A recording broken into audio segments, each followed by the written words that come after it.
Here's the advocacy vision. This is not the first advocacy movement. In 1944, Marty Mann was the first woman who had achieved sustained sobriety in Alcoholics Anonymous, had a vision. And her vision was to create an organization that would fundamentally change how this country viewed alcoholism and the alcoholic. And she created an organization called the National Committee for Education on Alcoholism.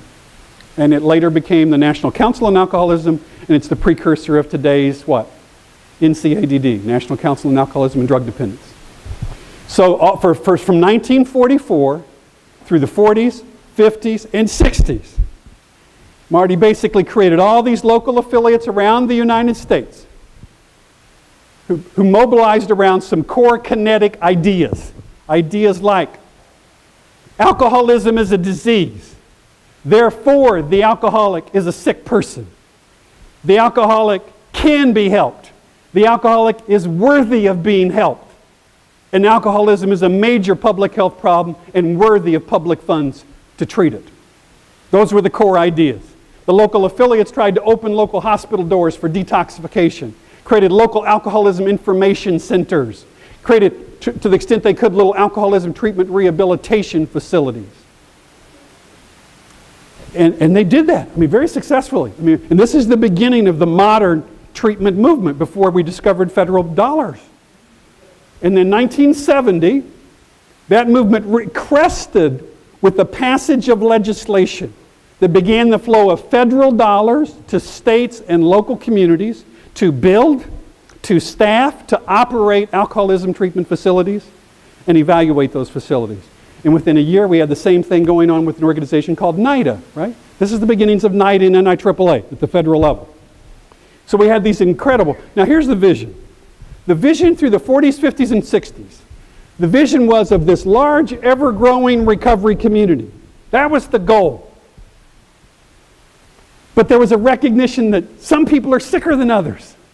Some people, their problems are so severe, so complex, they have so few resources internally, so few social supports around them, they simply can't get inside this circle called recovery and stay there. So we need this thing called treatment to help them. And all these recovering people and their families lobbied for states and lobbied for the federal government to create the dollars to create this thing called treatment, which was going to be a portal of entry into recovery. And they did that for all of us. Now, some of those aging advocates come back at 2009 and look at the world, and what they see is a multi-billion-dollar treatment industry that looks at recovery as an afterthought. Are you with me? And what they're saying is somewhere along the line, two things happened. Addiction recovery became disconnected from this thing we call addiction treatment. And it's time we reconnected them. It's another way of saying we need to connect acute biopsychosocial stabilization within the framework of treatment to the much larger and more enduring process of long-term individual and family recovery. They also said, see if you think this is fair. Too many treatment organizations lost contact, became isolated from the grassroots communities out of which they were born. They weren't programs anymore. In the 1980s, they became businesses.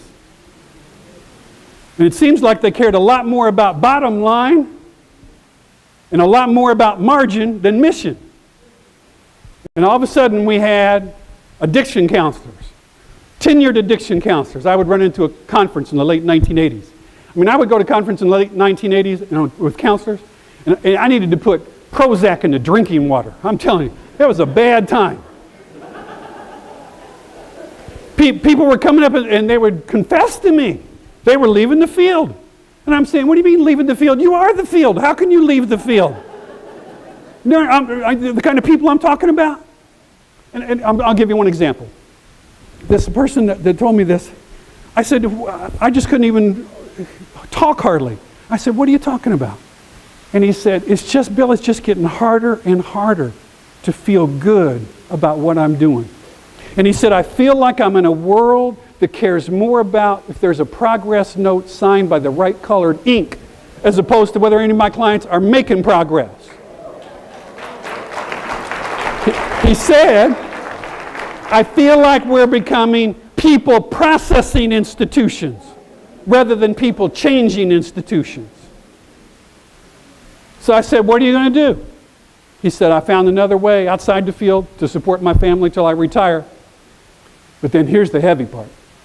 I'm going to come back into the field and work as a volunteer because I think I'll have more of an impact on people's lives as a volunteer around recovery than I have. This is a full-time counselor. Does that scare anybody? That they say, I will be a more potent change agent as a volunteer than I will be as an addictions professional in a role of addiction counselor. That's scary.